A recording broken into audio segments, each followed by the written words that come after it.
Hey everyone, welcome back to my channel. This is Coffee with Katie. As I said in a previous video, I am currently sick. So I'm trying to film a couple of things for you guys that I need to get up or just need to have filmed, but my voice is kind of shot right now, so pardon me. But I wanted to go ahead and get a couple things filmed. So today's video is going to be my November reading wrap up. November was not a great reading month for me. I felt like I just had a lot of stuff going on with holidays and different obligations I had and things to do, that I felt like I didn't have a lot of time to sit down and read or even listen to audiobooks that much. So I did get several books read, but I also feel like I'm kind of going into a little bit of a reading slump, or was towards the end of November, which obviously affects how fast you read. So I only got a handful of things read, and it was not a great reading month, but I am hopeful for December and still want to give you my thoughts on what I read in November. So the first book that I was able to read in November and finish, which I was happy about because it was a goal of mine to finish this, was Belladonna by Adeline Grace. I actually really enjoyed this book. It was a lot of fun. It was kind of gruesome at times, but I feel like that was more towards the beginning of the book than towards the end of the book. I liked the murder mystery type elements. I liked, being able to follow the mystery along with the character. I liked Death as a character and kind of coming into the investigation in a way.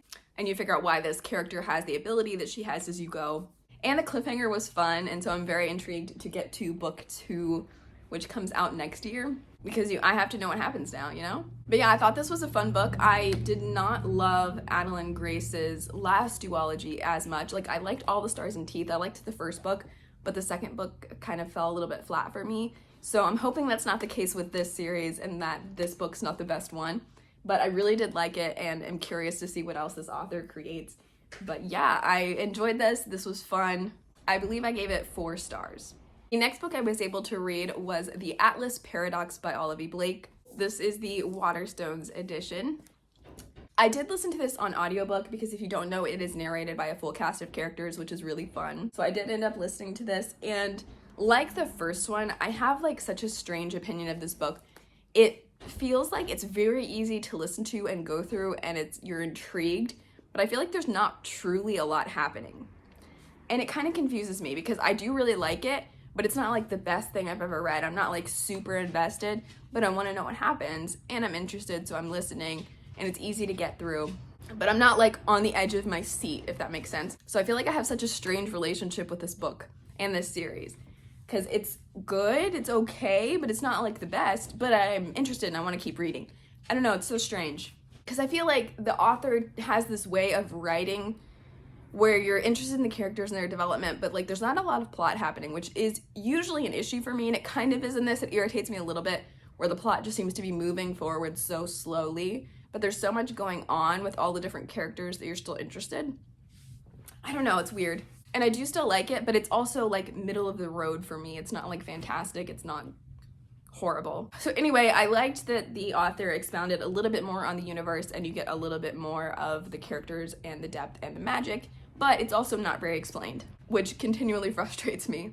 But you do get a little bit more answers, and it's setting up for probably higher stakes in book 3, which she did just announce recently. And I don't know if this is a trilogy or if it's more than 3 books, but I will continue the series. I'm kind of invested at this point to know what happens.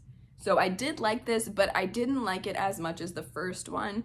I felt like the first one had a lot more intrigue than this one did, and this one just played upon other aspects, and there was a couple relationships that I thought were weird, and I just wasn't a big fan. But I'm curious to see how this series eventually wraps up, and I did give this 3 stars. And I'm just gonna kind of throw this in there. Attached to that audiobook, they had the Sacred Hospitality audiobook, which is a novella in between. No, it's a novella before the Atlas 6. It's kind of a prequel story, and it's mostly about, I would say it's mostly about Libby and Nico, but that's not actually accurate. It kind of gives these prequel stories for all of the characters, all of the main characters, of kind of why they are the way they are. And it's not even a lot of depth. It's just kind of, I think it's just fun for the fans. If you really love the series, I think it's fun for you. And it was very short. And I didn't even give it a rating because I feel like it was just a small novella, very short.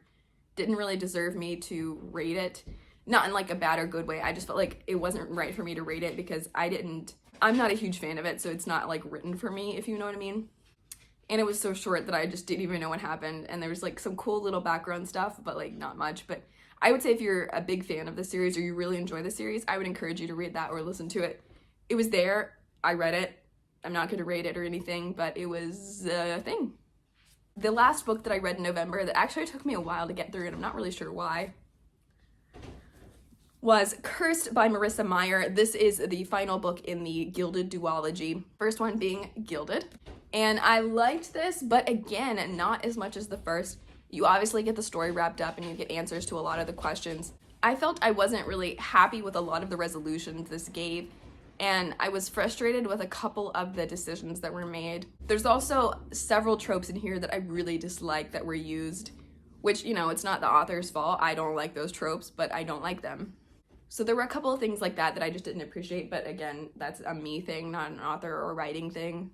But overall, I do think this is a really good duology. It is extremely gruesome for YA, I would say. And it very much gears more towards like dark fairy tale-esque. Yeah, I feel like I'm just keeping my thoughts really short and sweet this time around because I don't feel well. My brain's not working top notch. But we do get resolution. The resolution was okay. There were a couple of things that I thought were weird. There's also a lot of moments where you're trying to solve the mystery that I felt like I was just screaming to the character to be like, you're so stupid, it's right in front of you. Which I would say is fairly normal with writing. It was also kind of like, I don't know. It seemed a little strange, like the love interest was changing, even though you know it's not at the same time. Maybe one of them was like developing feelings, but then it wasn't, and then it was just a lot of strange like body switching situations and just a lot of stuff going on. And while I felt like the author was able to bring in a lot more of the magic and the world building, I wasn't sure it was always consistent. Sorry, my dog's right here trying to get me to play with him. So yeah, I did like this, I would say, as a whole, but I wasn't the biggest fan of this one. I liked the first one a lot more, even though I felt like you get a little bit more of the world in this, and that was cool. I don't know, maybe it was my mood, honestly. Maybe it wasn't the book at all, but I think it ended up giving this 3.5 stars. I'm not sure at the moment. But I did rate it lower than the first book, and I did enjoy the first book more, but I'm still very glad that I read this and would recommend it if you like really dark fairy tale stories. Well, those are all the books that I was able to read in November. Like I said, it was a pretty short and bad reading month for me, but hoping to get more read in December. I feel like I'm already off to a pretty good start.